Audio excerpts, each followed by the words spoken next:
the ambitious plan that he had for power when he was Lagos State Governor, he was going to bring that to the national. Because that plan was actually truncated by President Obasanjo. Right. You know, he didn't let Governor Tinubu, as he was then, to do it. And it was a simple plan. Bring gas turbines onto barges in the Atlantic Ocean and pipe gas into them. And once you pipe gas into the turbine, on this other side, it's electricity that's coming out. Right. And the fact that President Tinubu is now spending almost 1 year in office and he has not taken electricity and run with it, it's a bit concerning for me. Hit the ground running. Exactly.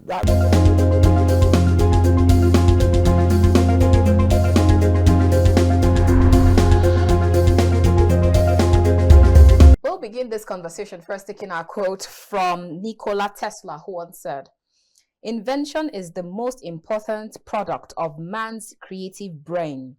The ultimate purpose is the complete mastery of mind over the material world, the harnessing of human nature to human needs."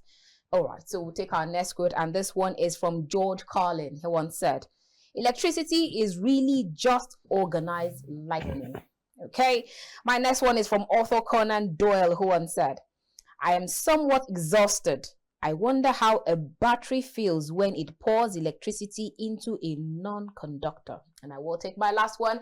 It is from Zena Shrek, who once said, "Electricity, for example, was considered a very satanic thing when it was first discovered and utilized."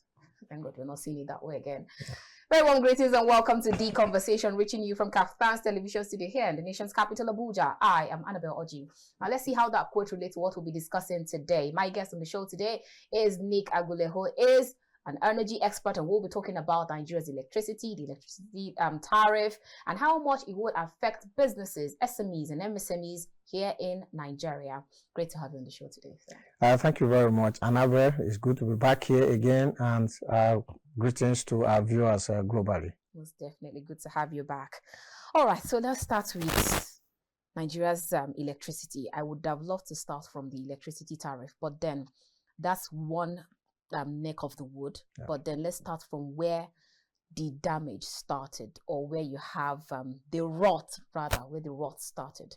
I hear a lot of people say that you come to increase electricity tariff, that we're not even seeing the electricity. Take, for instance, we were talking off air, and then you were asking me if our area is the band A. And I say, yes, it's supposed to be the band A. But then band A is supposed to have from 20 hours to 24 hours, but we don't even have up to 5 hours electricity. We always have to run on solar or charge our inverter or generator, in fact, which is not even cheap at all or affordable at all. So what exactly where did the rot start from? Two questions, and I'd like you to take them together because I know that you can actually unbundle them together. Now that's one on the side. And then secondly, because now you asked me if I'm band A, and I'm able to understand that yes, I'm band A. So for some other persons, what is the criteria? How would they know that, yes, I'm in band A, even though I'm not seeing what they stipulated as band A or band B or even band E? Okay, so to the first question is, where did the rot start from? My direct answer to that is that Nigeria is simply not being supplied with enough electricity. That's where the problem is. Okay. So that Nigerians can really see where this thing is coming from. Back in the days when we had Nitel, as the government owned and operated company to provide telephones, despite the huge budgetary allocations to Nitel and their big and massive buildings across the nation, like they had an imposing structure with a tower or marina in Lagos. You couldn't miss it. Yes. Do you understand? Never miss it. All that infrastructure, all the executives that they had, the staff they had across the country, the monies that were being put into that place, they could only supply 500,000 lines of telephone. And because they could only supply 500,000 lines of telephone, the cost per unit of a telephone was so high. And there were all sorts of racketeering in the telephone sector because people didn't have enough phones. Nitel staff will divert lines meant for certain offices or homes to business centers. Those lines to make calls and the bills will be going to the original owners of the lines. And then the government's response was they now set up these task forces against business centers. Look, instead of setting up task force against NITE, who were diverting the lines, they were setting the task forces against business centers. So you see these young majors will be appointed as task force commander. He will carry soldiers and they will be going around town raiding business centers and doing all that. When we opened the space and MTN and Co came in, and they started supplying the economy with so much telephone lines. As we speak today, from that 500,000 that NITE was doing, we now have nearly 200 million active lines of telephone in Nigeria. The price crashed. The telephone became for the poor. And everybody is now using phones. So this is what happens if government is in charge of business. And bringing that now into electricity is... sorry, I had to butt in. I'll allow you continue, but then taking the cue from where you just talked about government is now in charge. I keep hearing people now say that government has no business doing business then. But then, now you don't have the NITEL, like the Nigeria only. You now have private sectors doing the business. Correct. So is that okay for you? Because now the same thing goes to the aviation sector. They tell you that we don't have our own national carrier. We only have the private guys doing their thing, and which is working. But it's supposed to be worrisome. So bring it back to NITEL here. It's not worrisome. It's not worrisome because back in the days, maybe in the colonial days, it was okay for government to be a businessman because the private sector didn't have the money, they didn't have the capital that they have now. They didn't have the experience, they didn't have anything. The capacity of the private sector back then was not there. So government then had to provide telephones, electricity, the railways, water, housing, roads, everything, government, airlines. Even there were no private television stations or radio stations. Government was providing all that. Government owned all the newspapers, owned all the banks and everything. That's what was happening. But we have moved away from there. Even in this Nigeria, we have moved away from there now because the private sector have now generated enough capacity to be able to be that business people that they are supposed to be.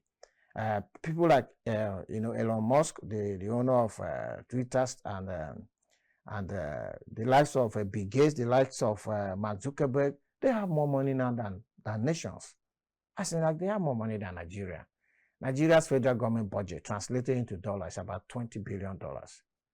That is a fraction of what Facebook will earn in a day, for instance. You understand? But that is for us for a year.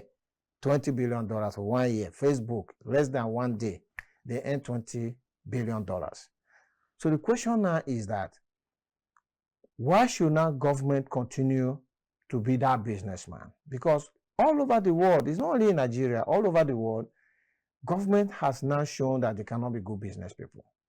Because the bureaucracy in government and everything that happens in government circles is transferred into that business that the government is trying to run. Okay.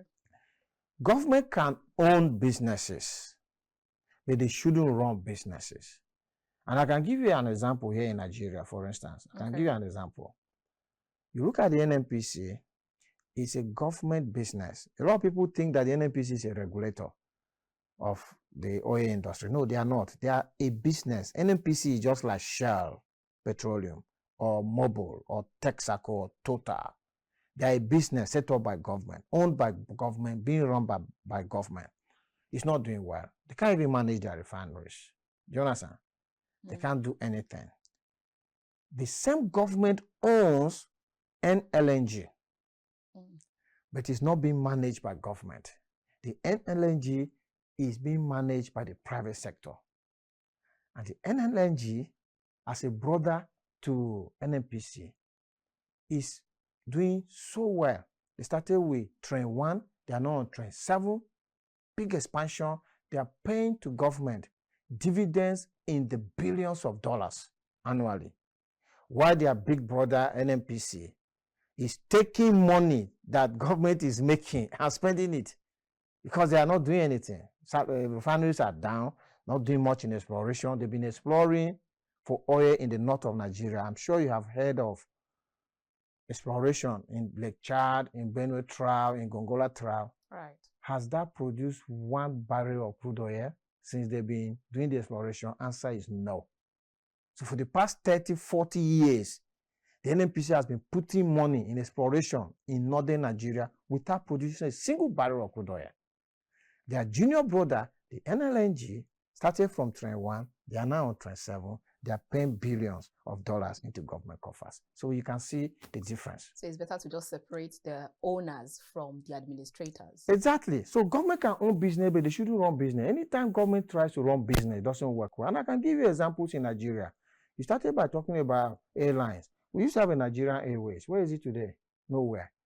Federal government owned banks. State governments owned banks. Where are they today? Nowhere. We had railways being run by government. Where is it today? Nowhere. The steel plants that government set up, where are they? Nowhere. Do you understand what I mean? The government had a shipping company, Nigerian National Shipping Line. Where is it today? Nowhere. It can, if anybody, as we are speaking here now, knows of any government-run business that is doing well, then put them on the table and let us look at it. Because as I'm sitting here, there is none that I know of. Do you understand? So all over now, the world, what governments have realized is that let us just maintain our lane. Their lane is issue licenses, regulate business, and let businesses maintain their lane, which is run business, make profits, pay us taxes, employ people, make things cheap. Because when I hear people say, oh, businesses, they are capitalists, they are going to sell things very expensive, exploit us and all of that. I asked them the question, do they know the cost of telephone when Nitel was providing us phone? Me, Nick Agule, I tell people this thing always. When I married my wife, she was here working in Abuja. She was working for the federal government in Abuja here. I was in the oil industry in Warri. So when I took her to Warri, her Note 9 Note phone provided by Nitel didn't have service in Warri. I returned that phone to this Abuja, sold it for 150,000 naira, more than 20 years ago. 150,000 naira 20 years ago could have bought the land on which this building is sitting on. That was the cost of government provided phone. Today, at that time, today, MTN, Etisalat, Airtel and 9Mobile, how much will they charge you for a phone? If you go now, Glo can give you a SIM card for free. Because they just want you to connect, because they know when you connect, you will start loading airtime. Do you understand what I mean? Between what these private people are doing to us now with telephones and what government Nigeria was doing to us, which one is the exploitative one? Okay, so I hear you say that anyone who knows of any business should mention that the government is running that is successful. So are you indirectly, let's say for instance, in Lagos you have the light rail, and then we're looking at towards the light rail here also in Abuja. Yeah. Are you saying that is doomed to fail? So light rail in Lagos is a very good thing. I like it. And I really wish that this is something that should happen here in Abuja. So when I see all the traffic coming in from the Nyanya axis, from the Kuba axis, from the Gwagwarada axis, of so much traffic when people are coming into town, and there's so much traffic going, I know that with light rail, all that traffic will wash. Because why? People will be on trains, they will come in. In Lagos, they just set it up. You understand? When you set it up newly, you won't know. Do you understand? So you should give it time. There is a consistency of managing it with the high standards that is required. And also, states, Lagos is a bit different because the economy is big. But there are other states that don't even have money to do that kind of light rail. They are struggling to pay salaries. So from the point of view that they don't even have the money to do it, then they have to open it to the private sector. You understand? If I take you back to telecoms, MTN and Co. have invested over $100 billion to build infrastructure in Nigeria. If the Nigerian government was to do that through NITE, where would they have seen the money? When our annual budget is about $20 billion for everything. And then, let's not also forget that when money enters government coffers, it's not dealt with efficiently and transparently. We have to agree that there's a lot of corruption in government circles in Nigeria. They themselves agree to it. They themselves are the ones who are prosecuting government officials for corruption. So we are not even the ones saying it. They are saying it. So, exactly. So you will now discover that the best deal for any economy in the 21st century is to let the private sector do it. And then let government now be the regulator. Government is the one that is controlling everything to ensure that consumers get the best deal.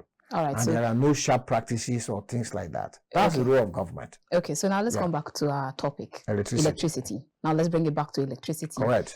With what you just said. The government, we were actually talking about where the rot started, and then before you mentioned NITEL. So talking about how the rot started, and then I also remember asking a question around how do I even know if I'm in band A or in band E? If I'm not even getting, at least I'm supposed to be in band A, but I don't get up to 2 hours. Nick Agule, how do I deal and how do I solve this anomaly? Okay, so let me take this band A one first, then we'll now go to the rot, which will be the longer discussion. You know if you are in band A, if your disco, which is the distribution company, or in short, disco, tells you that this is your band. And that band is from the feeder. So you see this your area where you are now in Katankwe.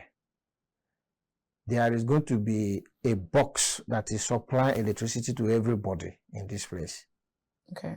And whoever then gets electricity from that box, which is called a feeder, will be charged the band A rate or whatever band they are. So band A, for instance, now is 225 naira per kilowatt hour. So all of you feeding off from that feeder are going to be charged. So that is how you know it. Okay. Are you going to get 20 to 24 hours of electricity? I said, possibly not. Why? There's not enough to give you.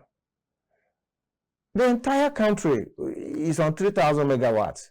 Perhaps if I want to bring in some statistics to lay the framework, okay, by global standards, which means in an RD situation, or ceteris paribus, as economists will call it, we should be supplying 1,000 megawatts to every 1 million people.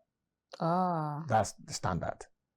So as Nigeria is 200 million people plus, we should be supplying the economy with 200,000 megawatts. Right? Yes. 200,000. Yeah, that is the global standard. Okay. 1,000 megawatts per 1 million people. We are 200 million people plus, so we should have 200,000 megawatts. We are not even close to. We're not even talking 10,000 megawatts. We're not even talking 1%. Yeah, we're not even talking 1%. Oh, wow. You know, exactly. So you now discover that nations like Brazil, with a population like ours, 200 million people, they are on 180,000 megawatts. So they are not up to what the standard should be, but compare 180,000 megawatts to 3,000 megawatts. Do you understand? We're not even saying 8,000 megawatts. We're not saying 10. We're not even saying 20.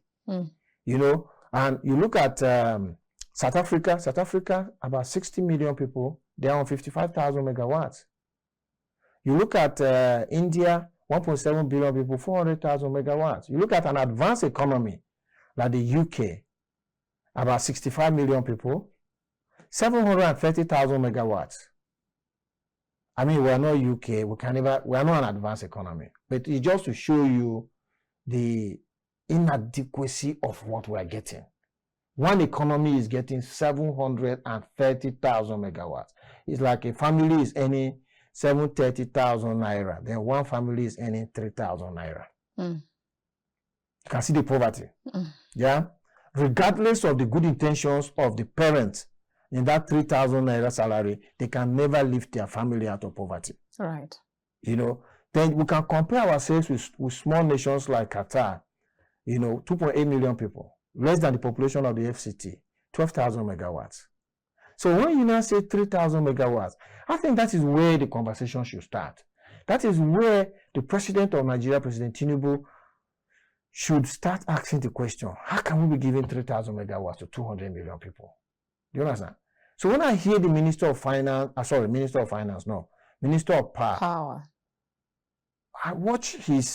him, in his media interviews and all of that.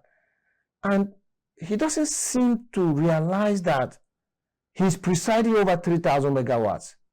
And that's the problem. Yeah, that's the problem. He as a minister, with the entirety of his bureaucracy, permanent secretary, directors, do you understand? Then you have companies like Transmission Company of Nigeria, you have MBET, you have Nigeria Electricity Regulatory Commission, you have Rural Electrification Agency, all on 3,000 megawatts.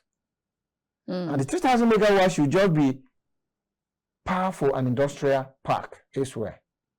And they sit and, that's what is engaging him every day. So for me, that's where the conversation should start. Why should a gas nation like Nigeria, with all other sources of energy in abundance, like the sunlight, like water, like wind, be on 3,000 megawatts? Because this 3,000 megawatts is never going to do anything for us. Absolutely nothing. But then can we leave 3,000 megawatts? If the first minister comes in, the second comes in, and like you said, they should be bothered while they are sitting on 3,000 megawatts. But if they're not bothered about it, so somehow I'm helping them, thinking for them. So it means that probably there's no way out of this. Is that what it means?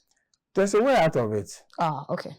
Just like we were bogged down, we're pinned down by NITE to 500,000 phones. And the phone thing became so much such that a minister then of telecommunications now say, oh, phone is not for the poor. He threw his hands up in the air and said, look, because he was talking about people being unable to pay for telephones. Do you understand? The matter was simply because we didn't have enough supply of phones. Now that we have enough supply of phones, almost everybody is carrying their handset in their hand. It's the same solution that needs to come into the power sector. We have to move away from 3,000 megawatts to at least like 30,000 megawatts. And how can we do that? One, I talked about government involvement. In the power sector, there are 3 tiers: generation, transmission, distribution. Government is involved in all the 3 tiers. In generation, government owns power plants. They shouldn't do that again if they want to solve this problem. Transmission is in the hands of government. No money to increase the capacity, no money to even maintain the existing capacity. If you watched, after this tariff hike, it was now on the discourse to go on social media and explain power cut, why we are not giving you 24 hours of power supply. So if you go on social media, you see all of them explaining. All their reasoning were around transmission. Because they tell you the transmission feeder here went down. Power went off because this 132 kVA, this went down. Read the entirety of the discourse in Nigeria, the reasons they were giving. Do you understand? I mean, it's okay that they are now being transparent. We even at least tell Nigerians why power went. But all the reasons are transmission related. And why is that so? Because the government still owns transmission 100%. But then I remember talking to one of the communications person at AEDC, and then he stated that you cannot store energy, you cannot store electricity. So it comes so much, but they don't have the capacity to receive the much that is coming. So that's why some of these problems happen. I see you smiling. Do you see any truth in that? I hear this thing. It's not the first time I've heard about demand being an issue at the distribution end of the equation. But I tell people, including this AEDC person you're talking about, plus any other person that has this thought that demand is the issue, that anywhere in Nigeria where you see a generator, an electricity generator, whether it's diesel or it's petrol, or you see a solar panel or an inverter battery solution, something, that is demand unfulfilled by public power. Yes. Okay. That is demand that has not been met by the public power. If the public power was supplying those people, they will not have generators. They will not have all the inverter solution, battery here and there. No. Do you understand? Because elsewhere, like in the UK, where I have lived also, people don't have generators. Do you understand? There are no generators. There is no home with a generator, no business premises with a generator. If you go to, there's this place I went to, where they do printing, in Abuja here. What do they call that place? Huh? UTC rather. UTC. You know, the plaza on the right, by the time I was passing by the right-hand side of the plaza, I could have seen more than 400 different generating sets. Can you imagine? That were lined up. They would line them up like this. That is demand that is not being met. So this AEDC man that says they push power to us, we don't know what to do with it. You see, this is because even though AEDC has been privatized, it was privatized to the same government people. It's been the entire discourse privatization was done to politically exposed persons. So it was just a question of they were in government, they couldn't manage it. Okay. And they decided to sell it to the same selves who couldn't manage it. So that's why we're where we are. You understand? In fact, let us really structure this discussion so that we can see it fully. Okay, the full picture. Nick Agule, you need to give us a few minutes. Let's go on this quick break, and when we return, we'll definitely continue this conversation with Nick Agule, energy expert, and you don't want to miss this part of the show. Do join us again.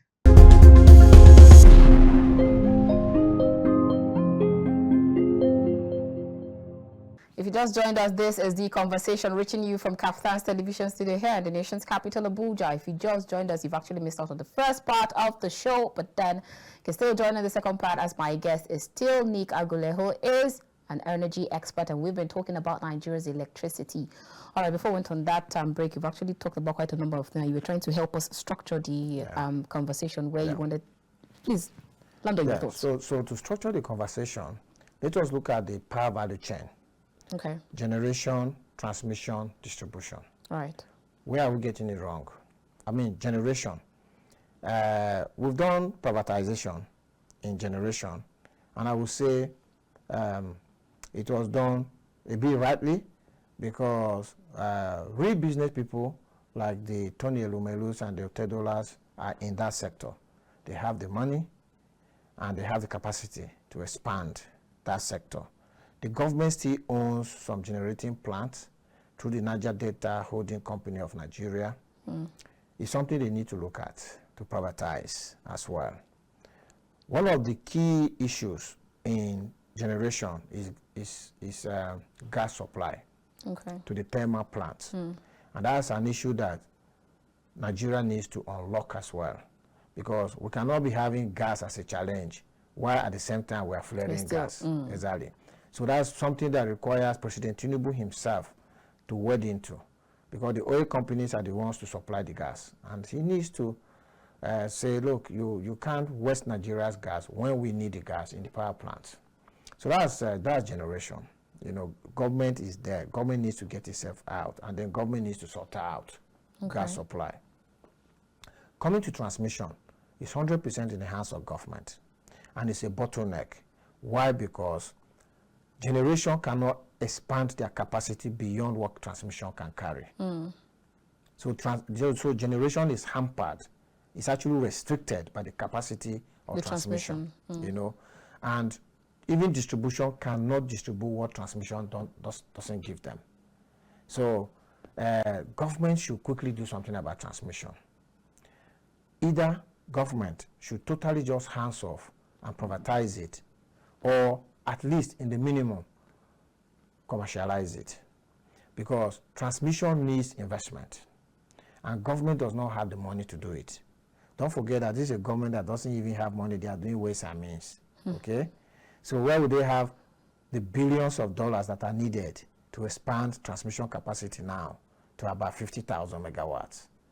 And if they let true business people come in, they come in with their money, all right? And they invest, and then they make their returns. So that is transmission. Coming to distribution, distribution was privatized, even though government still has ownership in the discos, but it's not government managing directly. But the problem is that the privatization of the discos was very flawed. It was not privatized to power sector operators with pedigree. As in, like, you look at the 11 discos, you can't point a finger on any of them where those who got the licenses were already operating in the power sector. And that is, people talk about, we did privatization, but it's not working. Now, this is where the difference between the telecoms privatization and the power sector privatization comes in. When we privatized telecoms, MTN was already a telecoms operator, a regional telecoms operator. Right. Airtel, Etisalat, all of them, they were already in the sector, so they knew exactly what to do. They hit the ground running. They could draw on their capital from their other regional businesses. They had the experience, they had the competence, they had the technology, they had the expertise. We privatized discos to politicians or politically exposed persons who knew nothing about the power sector. They just thought they are going to cash in. So if you notice it, the discos aren't doing anything different from what NEPA or power holding company was doing. Under NEPA, you have estimated billing. You have billing that you can't link to your consumption. If your transformer was bad, you are the one to fix it. If you needed a meter, you are the one to go and buy your meter and all of that. That was NEPA power holding days. The disco, are they doing anything different? Not at all. They had to be called NEPA. Exactly. KCN had to be called NEPA. Okay, exactly. So nothing like that. Okay. Now, if you watch in the telecoms, the MTN and co, they are not asking you to come and pay money for a base station. Right. They're supplying you telephone services here. When a base station is down, they are not coming to ask you to bring money so you go and fix it. In fact, I'm the one even calling them to ask them what is going on, and then they go to fix it. Exactly. Exactly. Once you don't have service here, they will even know. They will even know where they are. And they quietly, silently come and fix it to get you back on, because they know they're losing. Yeah, exactly. They are losing money. It's only when they give you that fund they lose money. And then NEPA used to complain that people are not paying their bills. Or they are bypassing. Bypassing. The discourse are complaining that people are not paying their bills. Do you understand? And what's the reason? MTN doesn't complain that you are not paying their bills, because they have systems in place that force you to pay for your airtime before you use it. Ah, right. Do you understand? And or even if you are on a contract, that is, you're on a postpaid contract, they still have mechanisms in place to ensure that they take money from you. The discos don't have the money and the capacity to make it impossible for people to enjoy power without paying for it. It's their fault. Because when people talk about this thing, like I hear the power minister talking about liquidity issues. People are enjoying power. They are not. Look, even if you go to the UK today in London, and electricity suppliers in London make it possible that you can enjoy electricity there without paying, people will enjoy and they will not pay. This is the fact of life. Do you understand? How could the discourse have made it impossible for people to not to enjoy electricity without paying?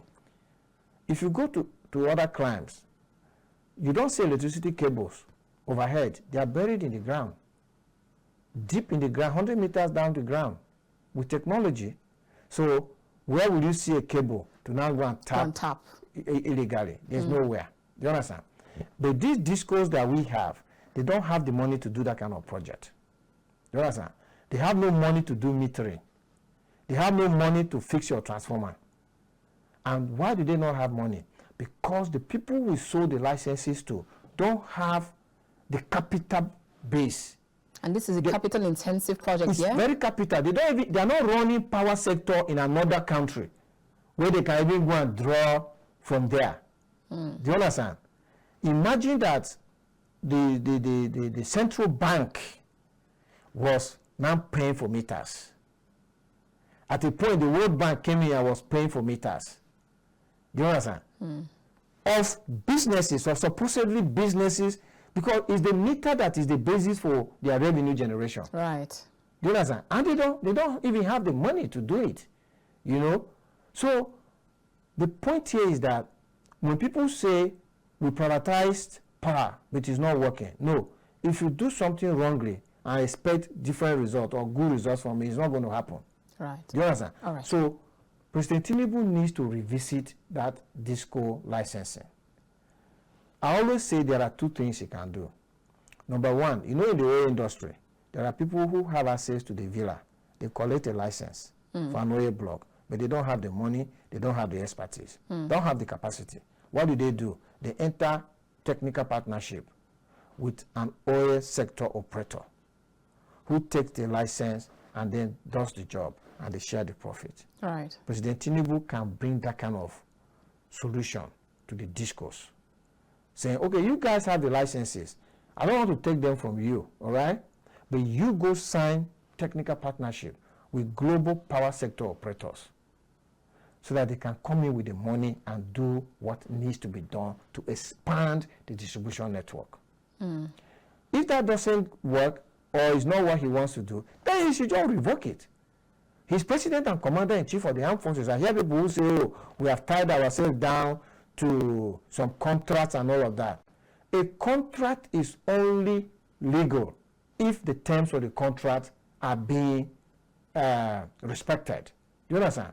If you sign a contract with somebody and he cannot deliver on the terms of the contract, then the contract is terminated. So you're saying that they should be thrown out of the window?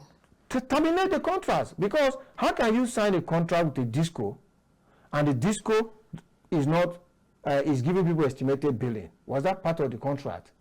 The contract was that you meter people, right, so that they can know how much power they have consumed and what they are expected to pay. But you don't have money to buy the meters. So you are not giving people estimated billing. All right. You don't have money to bring transformers. Look, if I bring my phone app now, I will show Nigerians that at Nick Agule, in the last 2 weeks, I paid over $1 million in my estate. We contributed money to buy a transformer and install it for AEDC to supply us light and charge us.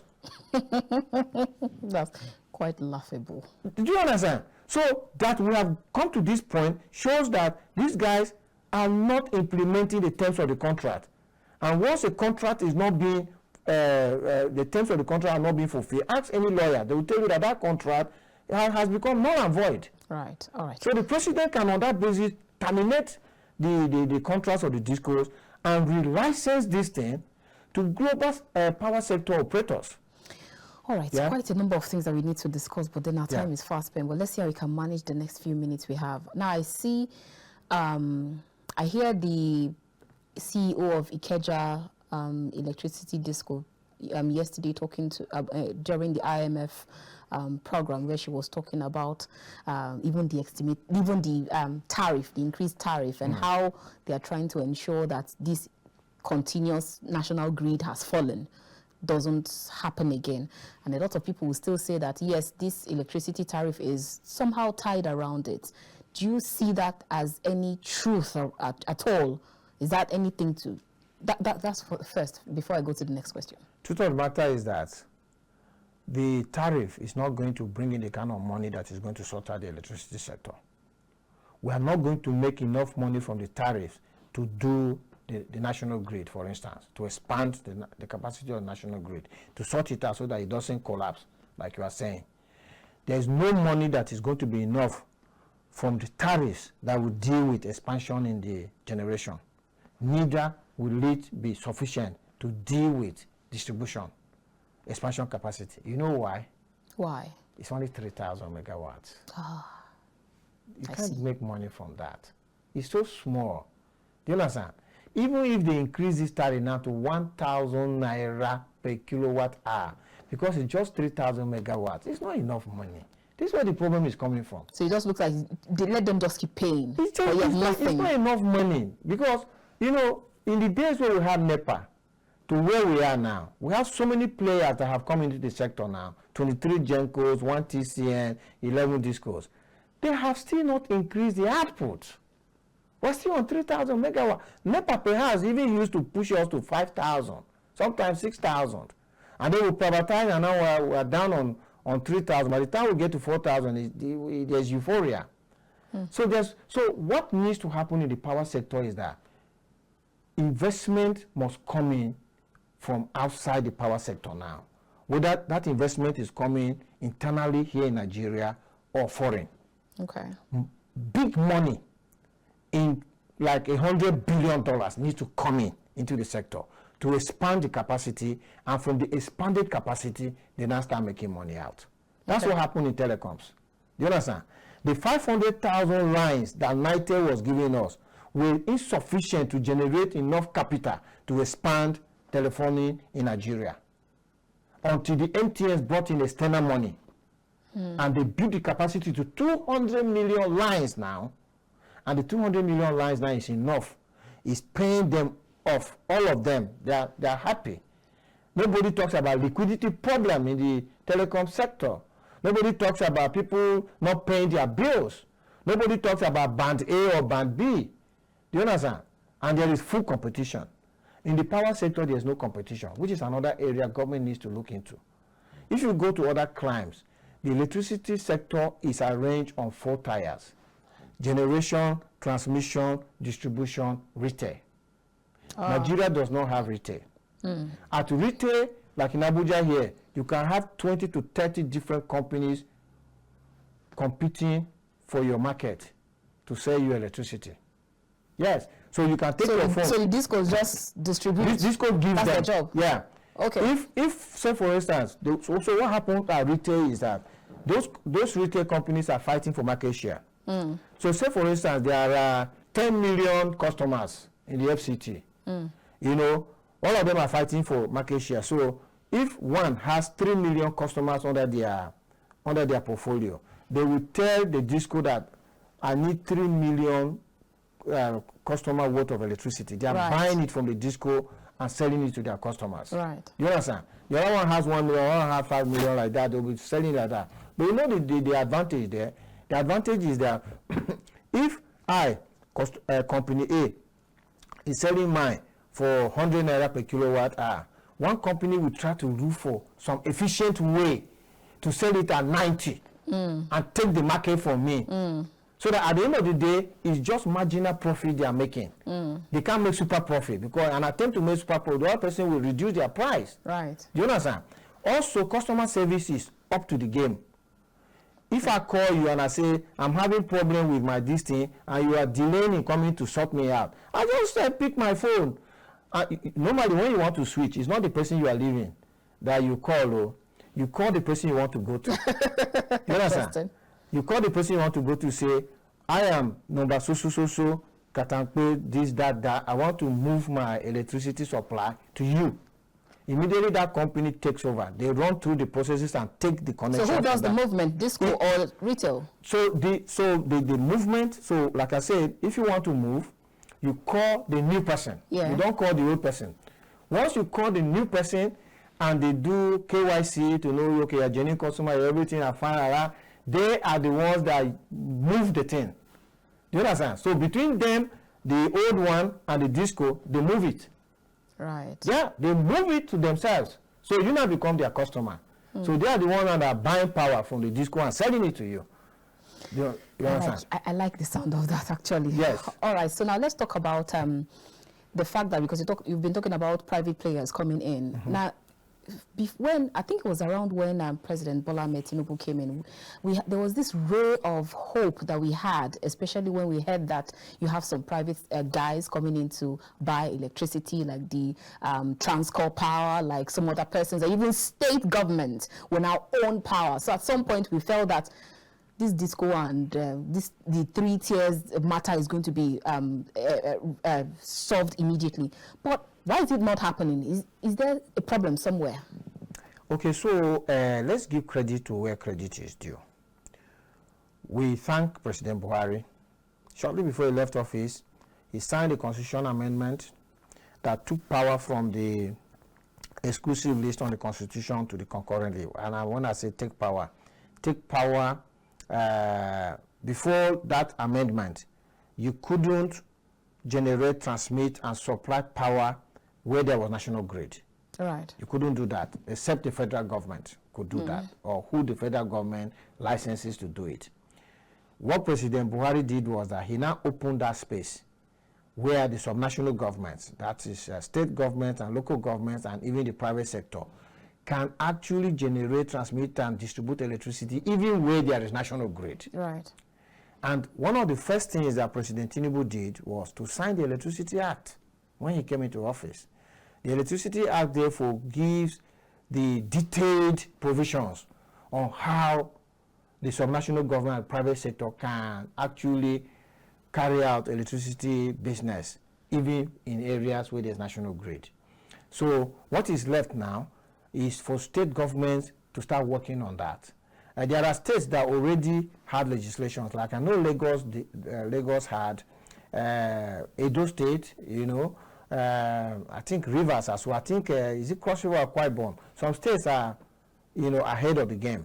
But the rest of the states in Nigeria need to come up on the game. And what do they need to do? They need to domesticate that Electricity Act in their states and then set up their regulatory bodies, which is the equivalent of the Nigeria Electricity Regulatory Commission. They need to have it at the state level, and then they need to start opening up the sector for private sector funding. We need states and local governments and the private sector to now come in and help. Otherwise, as we have been depending on this federal government provided electricity, it's not been working for us. So that is one bit. The other bit is that I hear you when you talk about the optimism that was there when President Tinubu ascended onto power.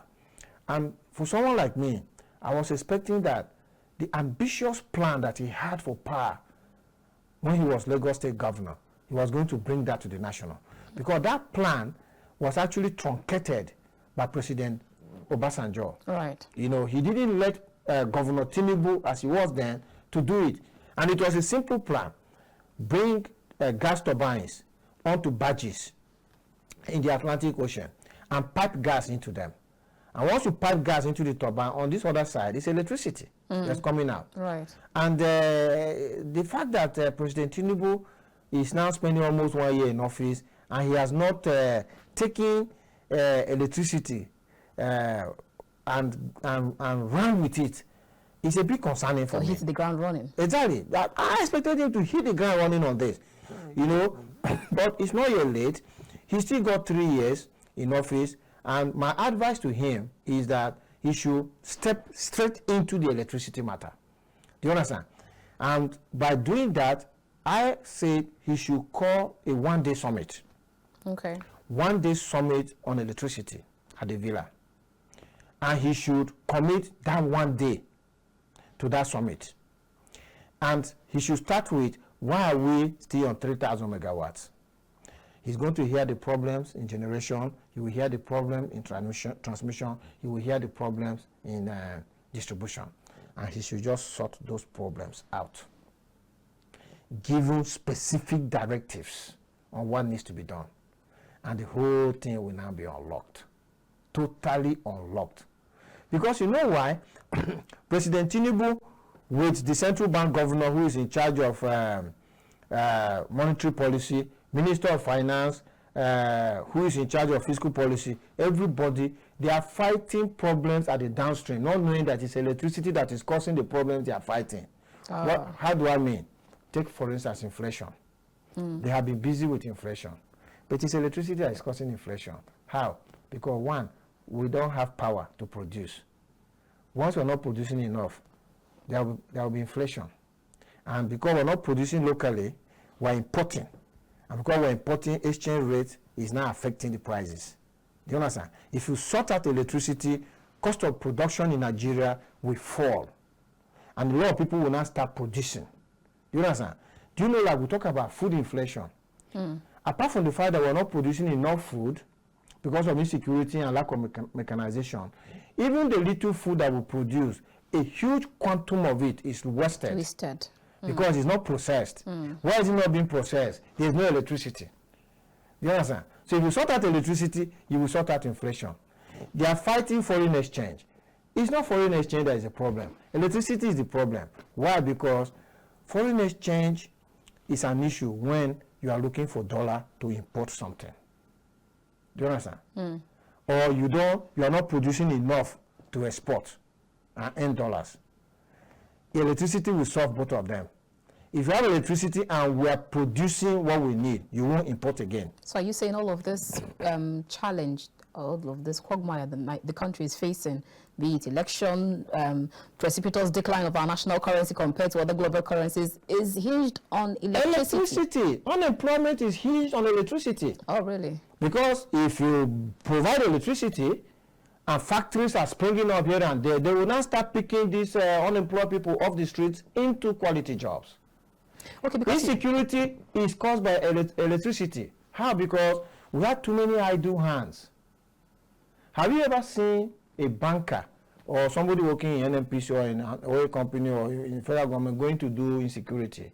No, because as we speak today, they are in their offices working. The ones doing insecurity are the ones who have nothing to do. So you go to other crimes, unemployment rate there is less than 5%. That means out of 100 people who are ready and available to work, 95 of them are going to a place to go and work. Okay. They are not available for insecurity. All right. Let's round up on this thought, because you talked about industrialization, you talked about manufacturing, production. Now, today's headline we've seen all through, where the organized private sector is complaining how 7 out of 10 businesses or SMEs will shut down with regards to the electricity hike, the hike in electricity tariff. So, excuse me, I'm wondering if MSMEs are the life wire of every economy, and you have 7 out of 10 shutting down because of electricity tariff. How do we deal, Nick Agule? Back to the point we're making, that electricity is actually the problem. If you sort electricity, look, if President Tinubu, and I can understand, I appreciate his efforts, he's passionate about Nigeria, so we should have hope and all of that. But without sorting out electricity, all those efforts are going to be in vain. That's the truth. If he sits down in this one-day summit, in fact, the other day I said, look, we should do to electricity what we did to COVID. Because you know why? Lack of electricity is killing more Nigerians, damaging Nigeria's economy far more than what COVID ever did. But when COVID came, there was a presidential task force that was set up for COVID. And they were meeting every day under the glare of media cameras. And they were reporting back to the president, because Nigeria discovered that it was something that was a threat to our existence as a nation. But electricity power deficit is a bigger threat to us than even COVID. I agree. Do you understand? So President Tinubu just need, I don't want to talk about Minister of Power, because Minister of Power, there is only so much he can do. But when a president calls oil companies, all the power sector operators, investors, and all of those people into a room, that is stakeholders in the power sector into the room, whatever the president is saying will be almost like the law. Do you understand? Like if the president reached the Riot Act to oil companies and say, when you produce gas, you must harness it to push it into power generation, industrial gas, domestic gas. They will go back and they will call their head office. Nigerian president say if we don't harness gas, he's quitting us out of Nigeria. You will see projects coming up to harness the gas. That's presidential power. Minister of Power can't get that done. You know what I mean? But the president can get it done. All right, Nick Agule, well, it's so much we needed to talk about, but then our time is fast spent. Thank you so much. But before I let you go, in one word, I even though he has apologized, the Minister of Power says that when you waste power, when you switch on, you leave your light bulbs, you leave especially your freezer. Even though he has apologized, like I said, if I leave my freezer on, am I supposed to turn it off, or is that really waste of power, or is that even any solution at all? Okay, so I understand what the minister tried to say, and that is the kind of situation you have abroad, where people are very, keen on how much power they are using and all of that. But the minister got it wrong. You know how he got it wrong? He got it wrong from the premise of saying, because you're leaving your freezer on is because power is cheap. That's why you don't care. Right. What he intended to have said, what he should have said, is that there is no nexus, there's no connection between the power people are using and the bill that they are getting. So people who are estimated billing now, for instance, what's their business? They can leave every appliance on and leave their lights on, because at the end, NEPA is going to, AEDC or whatever disco, they're going to come and give them an estimated billing. Yes. If the people now have a direct link between how much I'm consuming and how much I'm being billed, they will now become more careful in terms of what they are going to use. So when they want to go to bed, they can switch off their light and all of that. But now there's no link. So the minister should try and create the link. Then he will get what he was trying to put through to us. Right.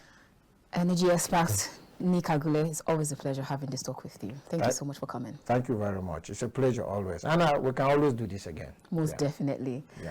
All right, viewers, that's where we end our conversation for today. It's been a wonderful time here on The Conversation. I'm sure you must have been rightly educated, entertained, and informed. We have been chatting with Nick Agule, who is an energy expert. And it's been a wonderful time here on The Conversation. My time is fast spent, but I wish I could actually go on and on. Thank you so much for tuning in. My name is Annabelle Oji. I'll see you next time. God bless you and yours. God bless the Federal Republic of Nigeria.